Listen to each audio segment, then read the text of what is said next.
రెండు కుటుంబాల్ని కలపడం కోసం అలా చేశాడు వదిన. రెండు కుటుంబాలు కలవడానికి మేం మాత్రం ప్రయత్నం చేయలేదా? మీ అన్నయ్య చేతిలో తిట్లు తన్నులు తినలేదా? బామ్మ, నువ్వైనా అర్థం చేసుకోవే. ఇన్నాళ్ళు నీ మీద నాకు అభిమానం ఉండేదే, ఈ రోజు అది పోయింది. నాకంటూ ఉన్నది మీరిద్దరే. మీరు కూడా నన్ను తప్పుగా అర్థం చేసుకుని దూరం పెడితే నేనేమైపోవాలి? ఏట్లో దుఃఖి చావు.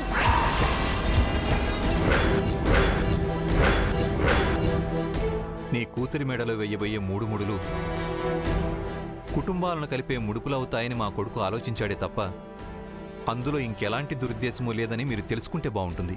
నా కూతుర్నిచ్చి చేస్తానని మీరు ఆశలు పెట్టుకున్నారేమో కానీ మాకలాంటి ఆలోచన లేదు. అర్థమైందా? పాత జానికి నయ్యుంటే వాడి కాళ్ళు కడిగి కన్యాదానం చేసుండేదాన్నేమో. కానీ ఇప్పుడు అలాంటివి జరుగుతాయని కలలు కనకండి. రెండు కుటుంబాలు కలవాలంటే పెళ్లి జరగాలి కదా వదినా. ఏంటి పెళ్లి జరగాల? రెండు కుటుంబాలు కలవడం అంటే పాలల్లో విషం కలిసినట్టే.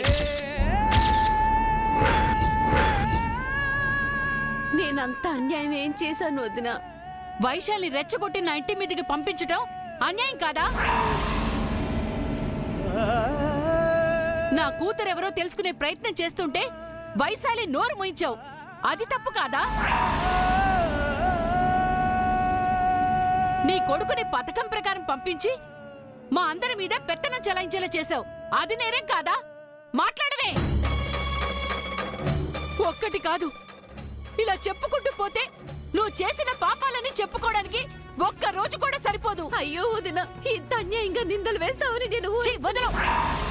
నా భర్త నేను దూరం పెట్టడం తప్పని ఒకప్పుడు అనుకున్నాను, కానీ ఆయన చేసింది 100% నిజం అని ఇప్పుడు అనుకుంటున్నాను. చూడమ్మా, స్నేహంగా ఉన్నప్పుడు తప్పులు కూడా ఒప్పులవుతాయి. ఆ స్నేహం ముక్కలైనప్పుడు ఒప్పులు కూడా తప్పులవుతాయని పెద్దలు ఎప్పుడో చెప్పారమ్మా.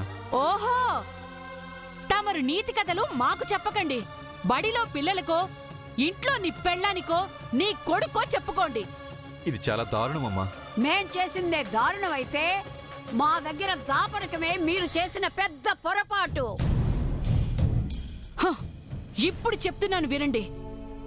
ఏ యాగంతో అయితే నీ కొడుకు ప్రాణాలు కాపాడాలని నా భర్త ఇంత చేశాడో అదే మనిషికి జరిగిందంతా చెప్పేస్తాను. అయ్యో వదినా, నీకు దండం పెడతాను వదినా, చెప్పొద్దు వదినా. అప్పుడు నా భర్త వాడిని మెడ పట్టుకుని బయటికి గంటేస్తాడో మెడే నెరకేస్తాడో ఆయన ఇష్టం. వదినా, నీ కాళ్ళు పట్టుకుంటాను, చేసి చెప్పొద్దు వదినా.